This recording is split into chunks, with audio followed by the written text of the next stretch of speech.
Well, hello there, folks. My name is Mark Miles. As you know, if you're following along on this channel, I love to help trainers, presenters, workshop facilitators really take their results to the next level in whatever capacity that is in regards to delivering content in an online capacity or even face to face capacity. If you are someone that's running workshops or even a person of influence that wants to create a learning environment, I'm all about giving you the strategies, the tools, and the mindset to be able to do that, right?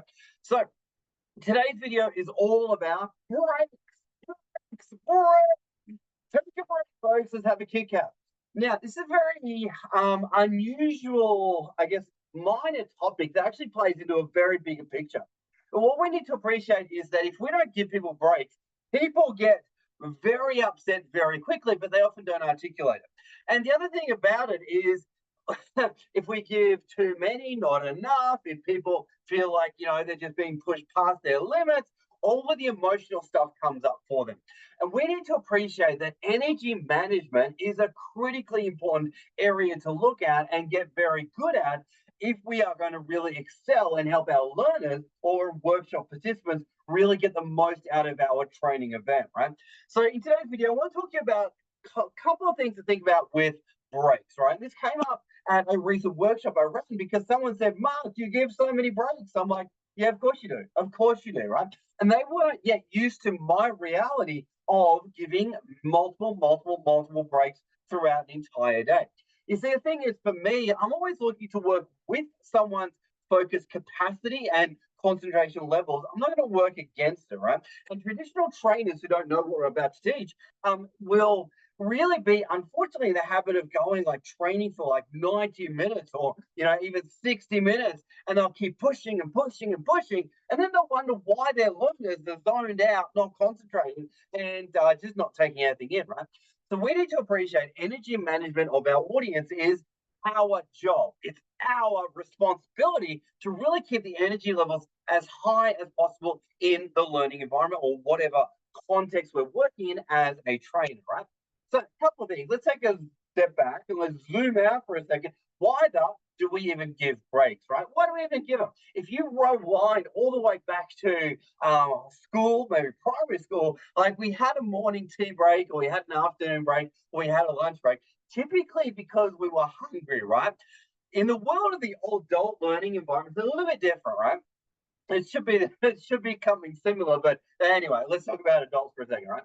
Adults have a very finite ability to, or feel a finite focus energy level that they can actually dedicate to a task before their brain starts to pop or steam comes out, right? And we need to work with that, not against it, right? So generally, what we find with humans is they can concentrate for about 20 minutes before their brain starts to hit the saturation point, right? So generally, what I like to encourage people to do is give people a break every 45 minutes or every 40 minutes, right? So you're going to do something high quality for 20, then you're going to take a mini break, whatever that looks like. Maybe it's a mini review or it's a change of state activity. Then you're going to go in for another 20. And then ideally, you want to give a break around 45, 50, or if you're pushing it, 1 hour, right? Every hour there should be a break. Now, how long should the break be? Yeah, again, it really depends on what have they just been doing, right? Have they really been concentrating very hard? Have they need to think a lot, right? So you can definitely give people a break of like a 5 minute break, a 10 minute break, a 15 minute break, even a 20 minute break if people have been going for quite a long period of time and doing something quite excessive, right? The thing is, when to call a break, it's a bit of an art and a science. And you've got to be thinking, okay, how long have people been going for? What have they been doing? And how much of a reset do they need, right? And that comes back to the purpose of a break, right? Well, the purpose of a break is to really give people time to recover from what they've just been focusing on, to reset. So recover, reset, and set up. Recover, reset, and set up, right? And we want people to come into whatever we're about to do next with a fresh and open mind, right? We don't want people stuck in the last part and then we keep pushing them into a heavy thing. Their brains are just going to pop, right? So you want to be using brakes quite strategically, right? It's kind of like a pressure valve. You put pressure on, then you let it off. On, then you let it off. On, then you let it off, right? And the letting it off, so to speak, is really the metaphor for how much time do people need to recover, reset, set up, right? The other part of it is you as a trainer as well, you're going to need a break, right? You need time to recover, reset, set up for the next thing, right? And most professionals, trainers, or speakers, even during their break times, they're setting up for the next piece, right? They're getting ready. And that's why, as a participant, you probably don't want to be talking to the trainer while they're on a break, right? Just out of respect, they're setting up for the next thing, right? So I just want to really encourage everyone who's watching this video right now, start to think about how much energy do my audience actually have?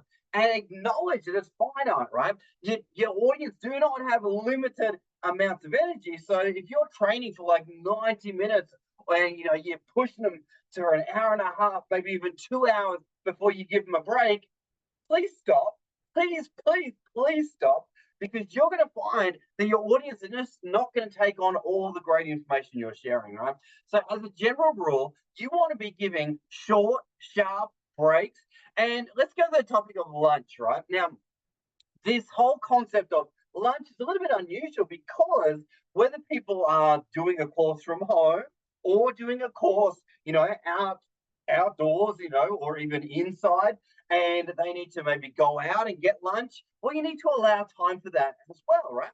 But if you're running a course online, you need to give people time to cook it, find it, cook it, eat it, enjoy it, and have a rest moment, right? So what involved is someone actually acquiring food for them to eat it, right?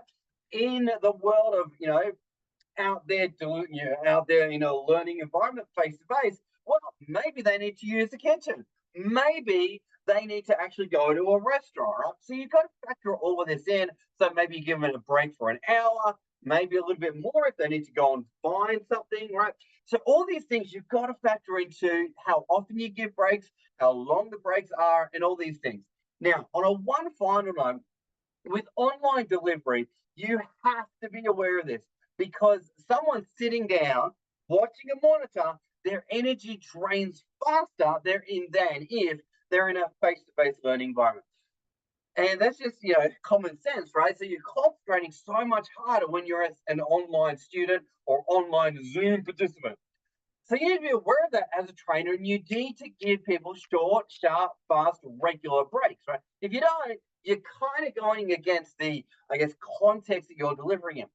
If you're in a face-to-face environment, you can easily tell everyone, stand up, let's move around, let's do some different things, right? So you can build in the physical activities. It's a lot harder when you're doing online training, right? So let's just recap it, right? So you want to be giving breaks more regularly than you think would be normal. Trust me, you do. You want to be giving appropriate lengths of times for breaks, depending on what they've just been going through. If it's just a state break, maybe give them a 5 minute, a little bit longer, 10 minute, right? 15 minute. And if they really need to recover, reset, set up, you maybe give me a 20 minute, right? It's all up to you, but you've got to be able to read the room, put the pressure valve on, take it off, put it on, take it off, right? And it shocked me. It really shocked me when people like push people to like a 90 minute with no break, or even 2 hours with no break, or even entire morning with no breaks at all. It's like, what is going on? What are you doing, right? And then the other piece is maybe people only give them like 30 minutes for lunch or even 20 minutes for lunch. It's like, whoa, that is so hard to be able to even find the food, digest the food, and all of that fun stuff, right? So in today's video, I just want to talk to you about the topic of, how do you use breaks effectively? Just really keep some of these concepts in mind as you call them, how often you call them, and how you strategically use breaks to really keep the energy in the room as high as possible, right? Now, one small thing, you don't always have to call a break. Simply changing up how you're doing things, getting people working with different people, that is another break state in itself as well. Then, on that note, folks, hope you got some value from the video. As always, like, comment, share. Let's get the message out there. And let's keep giving people a little bit more of a break because we're all human, folks. We're doing the best we can as a trainer and as a participant. On that note, folks, thanks for watching, and we'll see you on the next one.